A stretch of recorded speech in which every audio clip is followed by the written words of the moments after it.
Hello, my name is Andy and I am the village idiot, and a man with a car and a GoPro and an unhealthy amount of time on my hands. Welcome back to the lower Derwent Valley. Welcome back to the East Riding of Yorkshire. Now today you find me beginning this one in a very tiny hamlet called Storwood. There's not a lot here. There's a cluster of two houses and there's a couple of farms. But the main village here in this parish lies to the south, and that is East Cottingwith. And together with Storwood, East Cottingwith and Storwood make up the parish of Cottingwith.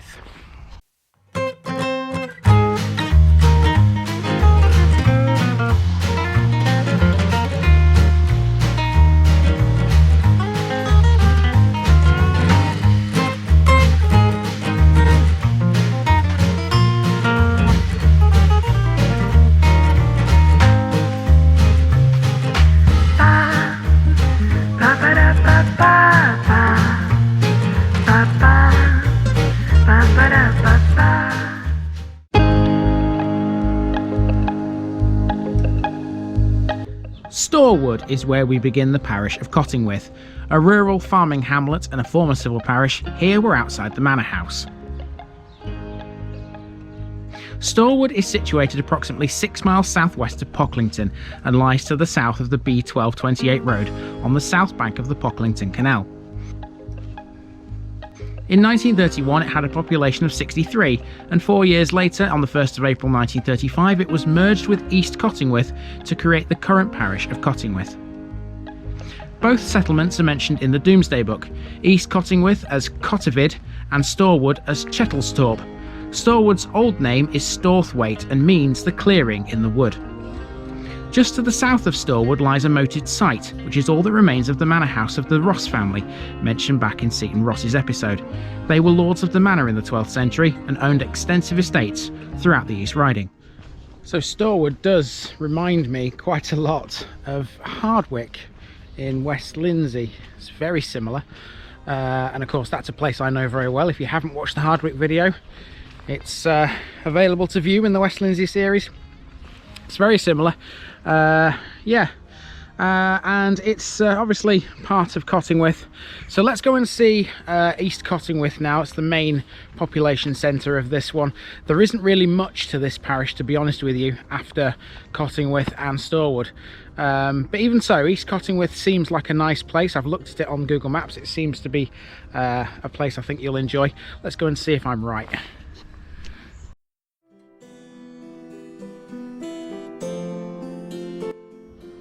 A ways to the south we enter East Cottingwith itself. This is also a former civil parish which forms the larger part of the modern day Cottingwith parish. This is approximately 9 miles northwest of Howden and 7 miles southwest of Pocklington. The village is also 1 mile west of the B1228 road and just east of the River Derwent. For a small village, this has a lot of history, some of which is very ancient and you can't even see traces of it. The parish council's website has a book you can purchase about the village's history.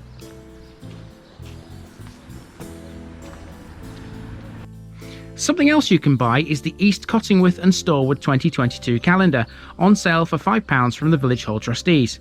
It's clear this parish is one that's well loved by its residents. That's a resident population, by the way, that's made up of 98.9% white British citizens, spread over an area of just over 10 square kilometres. This gives it a population density of 33.1. The old red phone box is a book exchange which was looking rather Christmassy, seeing as this one was recorded just before everyone's favourite December day.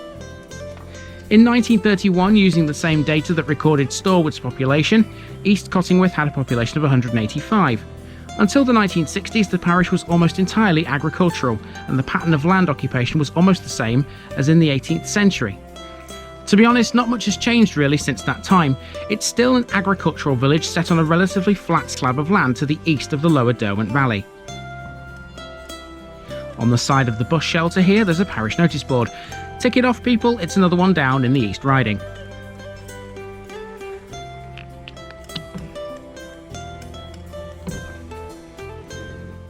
Speaking of buses, East Cottingwith, despite being well out of the way, is still linked to York and Pocklington via 2 bus services. These are the 195 and the 196 services. Perhaps East Cottingwith's biggest piece of history isn't even located in the main village. On Ball Hall Lane was a prisoner of war camp, which housed German and Italian prisoners. Some of the Italians were accomplished artists. There's a statuesque fountain that they built on the site. Nearby is a circular brick building, which was a sewerage works for the camp, the first main sewerage system in the parish.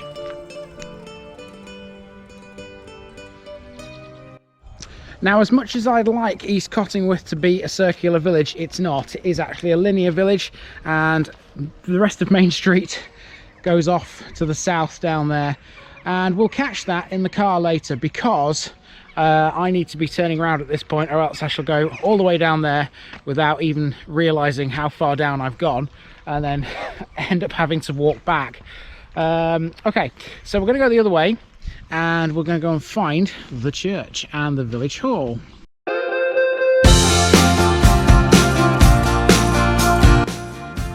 On to Church Lane now, and there's some fresh eggs and potatoes on sale here. You only find this kind of thing in villages, and it's so good to see. There were once two pubs here, the Ship Inn and the Bluebell, both on Church Lane, and the presence of hops in the hedgerows shows they brewed their own beer. St Mary's Church is the parish church of East Cottingwith and Storwood, and is part of the Horseshoe Derwent Ings benefice, which also includes Elvington, Sutton-on-Derwent, Weldrake and Thorganby. It's a Grade 2 listed building. East Cottingwith's most famous resident was Snowdon Slights, the last professional wildfowler in Britain. His gravestone can be located in the churchyard. This is interesting. Look at this. Above what you would call, I suppose, the lit gate here, is this air raid shelter, and a sign down here that says this way to the shelter. Now, I don't know where it is, but if I follow the signs, I'll probably find it. It could be in the church. It might be in the church. We'll see. We'll see if I can find it. That would be an awesome thing to find. Well, let's have a look at the church first. Another red brick church, much like the one at Seaton Ross. The present church stands on the site of a much older one, and the bells are amongst the oldest in the country.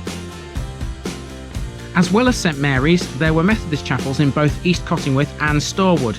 The one in East Cottingwith is now the aptly named Old Chapel, whilst the one in Storwood is known as Orchard House.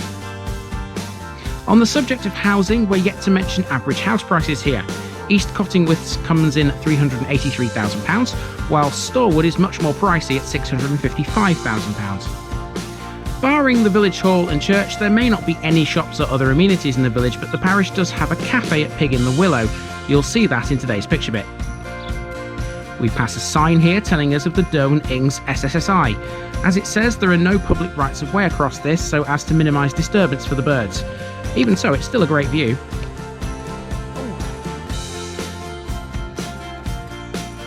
East Cottingwith Village Hall is one of the village's most important buildings. It served as the primary school until the late 1960s.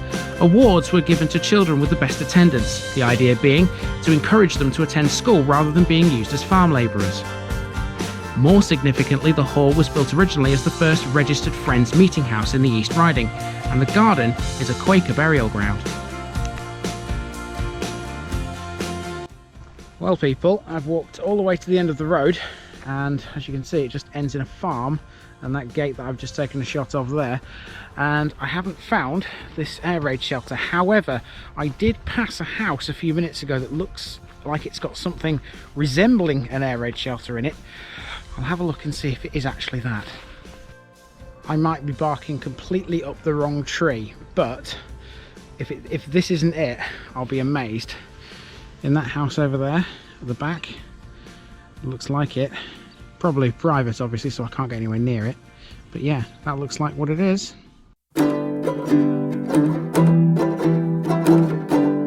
A footpath now takes us away from Church Lane and via the rear of some of its properties to Canal Lane in a sort of semicircular fashion.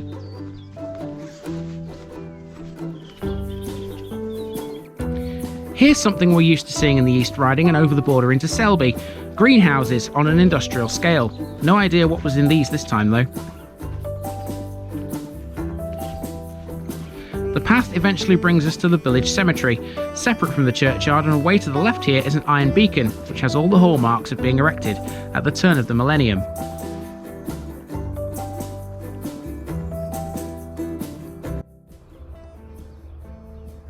You might not be able to see what that shield says, but it says 2000 EC&S. I assume EC&S means East Cottingwith and Storwood. Our last section of the walk around the village focuses on the water features it sits aside. It lies on the former Derwent Navigation Canal, which is better known as the Pocklington Canal. We're almost at the westernmost extent of the Pocklington Canal here, where it joins the River Derwent. There's a lock between where we're standing and the river.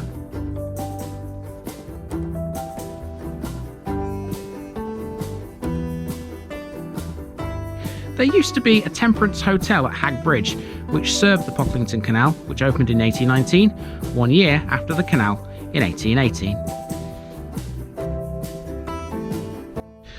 Okay, so that's pretty much where this little tour of East Cottingwith and, as a result, the parish of Cottingwith comes to a close. I'm sure there are things I haven't touched, and that's what the picture bit's for, and that's coming your way right now.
Well, there you go, guys. That's the parish of Cottingwith. There's only one more thing to do, and that's drive down the rest of Main Street, the part that I didn't go to earlier. But apart from that, that's it. That's the parish of Cottingwith, and I've been Andy, otherwise known as the Village Idiot, and I'll see you next Saturday for somewhere else in the East Riding. But for now, I'm out.